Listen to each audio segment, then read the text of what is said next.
دیوار گیر گھڑی نے 5 بجے کا بزر بجایا، مگر مسٹر مائیکل مسلسل سر جھکائے ہوئے اپنے حساب کتاب میں مصروف رہے۔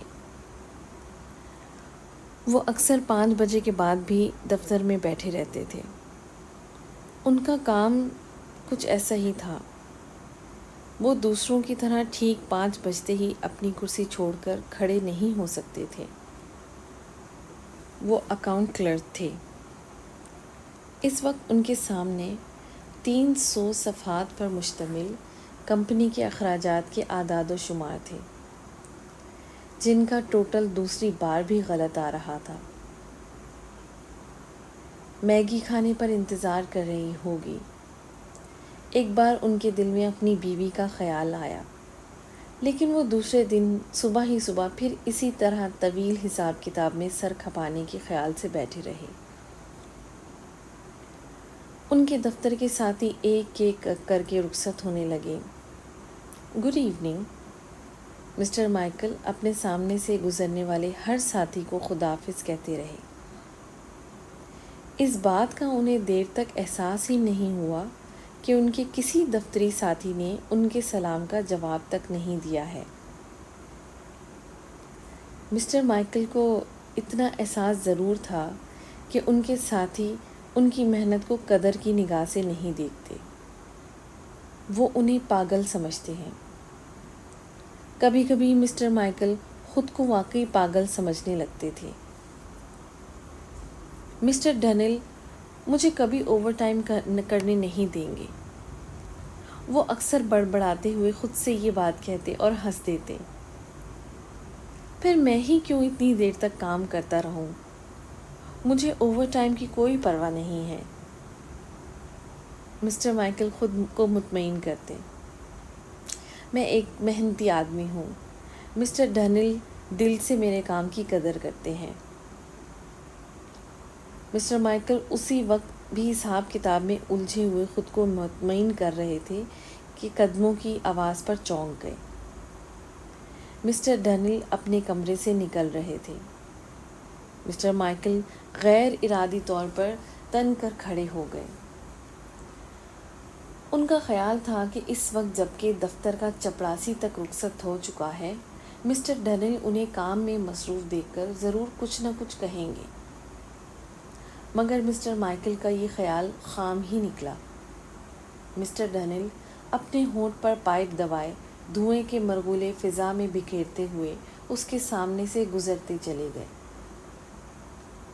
مسٹر مائیکل کا بلند آواز میں گڈ ایوننگ کہنا بھی رائگاں ہی گیا۔ Good evening mister Donnell. دوسری بار مسٹر مائیکل چیخ کر مسٹر ڈنل کو متوجہ کرنا چاہا، لیکن مسٹر ڈنل دروازے سے جا چکے تھے۔ مائی گاڈ! مسٹر مائیکل سر تھام کر رہ گئے۔ کیا مسٹر ڈنل بہرے ہو گئے ہیں؟ کیا انہوں نے میری آواز نہیں سنی؟ آواز؟ ان کے اندر سے جیسے کسی نے انہیں خوف زدہ کرنے کی کوشش کی۔ مسٹر ڈنل نے تو تمہاری طرف دیکھنا تک گوارا نہیں کیا۔ اس کا مطلب یہ نہیں ہے کہ مسٹر ڈنل اندھے اور بہرے ہو گئے ہیں، لیکن مسٹر ڈنل کو کم از کم میرے سلام کا جواب تو دینا چاہیے تھا۔ مسٹر مائیکل اداس ہو گئے۔ کیا اس دفتر میں میری کوئی اہمیت نہیں ہے؟ کیا میں ایک بیکار اور ناکارہ چیز ہوں، جس کی طرف ایک نگاہ ڈالنے کی بھی ضرورت محسوس نہ کی جائے؟ آج تمہارے سلام کا جواب دفتر کے کسی ساتھی نے نہیں دیا۔ مسٹر مائیکل کے اندر آہستہ آہستہ ایک آواز ابھرنے لگی۔ تم ہر شخص کو گڈ ایوننگ کہتے رہے، لیکن کسی چھوٹے بڑے نے تمہارے سلام کا جواب نہیں دیا۔ تم خود کو خواہ مخواہ اہم سمجھتے ہو، حالانکہ کسی کے نزدیک تمہاری کوئی اہمیت نہیں ہے۔ لوگ اب تمہیں ایک انسان کے بجائے مشین سمجھنے لگے ہیں۔ مسٹر مائیکل کے اندر کی آواز بلند ہوتے ہوتے کرہنے لگی۔ تمہاری کوئی اہمیت نہیں ہے، کوئی تمہارے سلام کا جواب دینا پسند نہیں کرتا۔ اس دفتر کے چپڑاسی سے لے کر ڈائریکٹر تک تمہاری کوئی اہمیت نہیں دیتا۔ باقی مسٹر مائیکل سنجیدہ ہو گئے۔ آج میں نے دوبارہ چپراسی سے جب پانی طلب کیا اور دونوں مرتبہ اس نے انسنی کر دی۔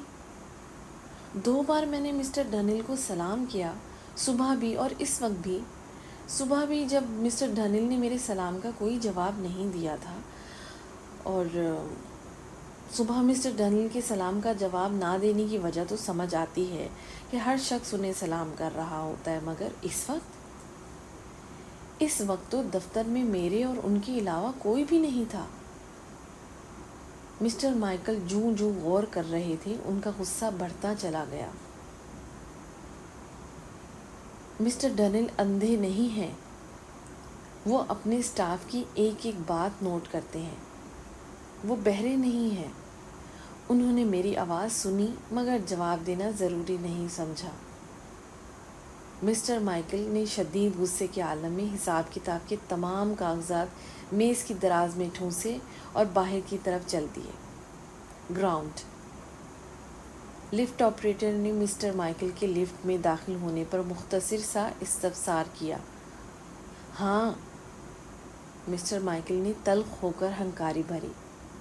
وہ لفٹ آپریٹر سے کوئی سخت بات کہنا چاہتے تھے، لیکن اس کے چہرے پر ایک نگاہ ڈال کر خاموش ہو گئے تھے۔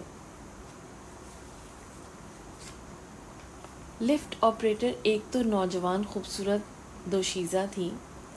آج سے پیشتر مسٹر مائیکل نے کبھی اسے اتنے غور سے نہیں دیکھا تھا، حالانکہ وہ ہر روز اس کے ساتھ 2 مرتبہ لفٹ میں سفر کرتے تھے۔ کیا تم احمق ہو؟ کیا تمہیں معلوم نہیں کہ میں ہر روز ٹھیک اسی وقت دفتر سے جاتا ہوں؟ اس کے باوجود تم ہر روز یہ سوال کرتی ہو کہ میں کس فلور پہ اتروں گا؟ مسٹر مائیکل لفٹ آپریٹر دوشیزہ سے یہ سب کچھ کہنا چاہتے تھے، لیکن جتنی دیر میں وہ ذہنی طور پر دوشیزہ سے سوالات کرنے کے لیے اپنے طور پر تیار ہوتے، لفٹ گراؤنڈ فلور پر پہنچ چکی تھی۔ مسٹر مائیکل سر جھٹک کر آگے بڑھ گئے۔ Mister Donnell. مسٹر مائیکل مرکزی دروازے کے پاس اپنے ڈائریکٹر کو ایک اجنبی کے ساتھ بات چیت میں مصروف دیکھ کر چند لمحوں کے لیے ٹھٹک گئے۔ ایک لمحے کے لیے ان کے دل میں خیال آیا تھا کہ مسٹر ڈنل کو نظر انداز کرتے ہوئے گزر جائیں، لیکن وہ ایسا نہیں کر سکے۔ انہیں یقین تھا کہ اس وقت مسٹر ڈنل انہیں نظر انداز نہیں کر سکیں گے۔ Good evening mister Donnell. Mister Michael نے اس مرتبہ خاصی بلند آواز میں سلام کیا اور مسٹر ڈنل کے قریب جا کر کھڑے ہو گئے۔ مسٹر ڈنل نے ایک نگاہ غلط مسٹر مائیکل پر ڈالی اور پھر اجنبی کے ساتھ گفتگو میں مصروف ہو گئے، اس طرح کہ گویا انہوں نے مسٹر مائیکل کا سلام سنا ہی نہ ہو۔ مسٹر مائیکل چند لمحوں تک کھڑے رہے، لیکن پھر آہستہ آہستہ ان کا چہرہ سرخ ہونے لگا تھا۔ اپنی پوری زندگی میں انہوں نے کبھی اتنی حد تک محسوس نہیں کی تھی۔ کیا میں انسان نہیں ہوں؟ مسٹر مائیکل کا خون ان کی کنپٹی پر ٹھوکریں مارنے لگا۔ اس سے کیا فرق پڑتا ہے؟ میں ایک کلرک ہوں۔ میں مسٹر ڈنل کو اخلاقاً مجھ سے حال چال پوچھ لینا چاہیے تھا۔ میں پچھلے 10 سال سے ان کی کمپنی میں ملازم ہوں۔ ہر روز صبح انہیں گڈ مارننگ کہتا ہوں، ہر شام کو گڈ ایوننگ کہتا ہوں۔ Good morning, good evening. Mister Michael کے اندر کی آواز نے ایک قہقہہ لگایا۔ اس سے زیادہ تم نے کبھی مسٹر ڈنل سے کچھ نہیں کہا، اس لیے اس سے زیادہ تمہاری اہمیت نہیں ہے کہ گڈ ایوننگ کہو اور مشینی انداز میں آگے بڑھ جاؤ۔ مگر میں مشین نہیں ہوں، مسٹر مائیکل نے اپنے اندر کی آواز سے احتجاج کیا۔ میں ایک جیتا جاگتا انسان ہوں۔ ہزاروں افراد مجھے جانتے ہیں۔ ہزاروں افراد؟ مسٹر مائیکل کی آواز نے ایک طنزیہ قہقہا لگایا۔ تم اس جگہ کھڑے ہو کر احمقانہ انداز میں بڑبڑا رہے ہو، یہ ایک مصروف جگہ ہے، تمہارے دائیں بائیں لوگ آ رہے ہیں جا رہے ہیں، لیکن کسی نے بھی تمہاری بڑبڑاہٹ نہیں سنی، تم ایک پاگل جتنی بھی اہمیت نہیں دی، اور تم کہہ رہے ہو کہ ہزاروں افراد تمہیں جانتے ہیں۔ Shut up! مسٹر مائیکل نے اپنے اندر کی آواز کو دھتکار کر خاموش کیا۔ مجھے واقعی ہزاروں افراد جانتے ہیں اور پہچانتے ہیں۔ میری عمر 46 سال ہے اور تمہیں 46 آدمی بھی نہیں جانتے۔ مسٹر مائیکل کے اندر کی آواز مزید طنزیہ ہو گئی۔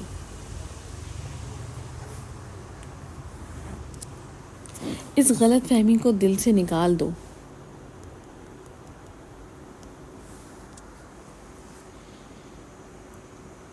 کہ مسٹر مائیکل اس شہر میں تمہیں ہزاروں افراد جانتے ہیں۔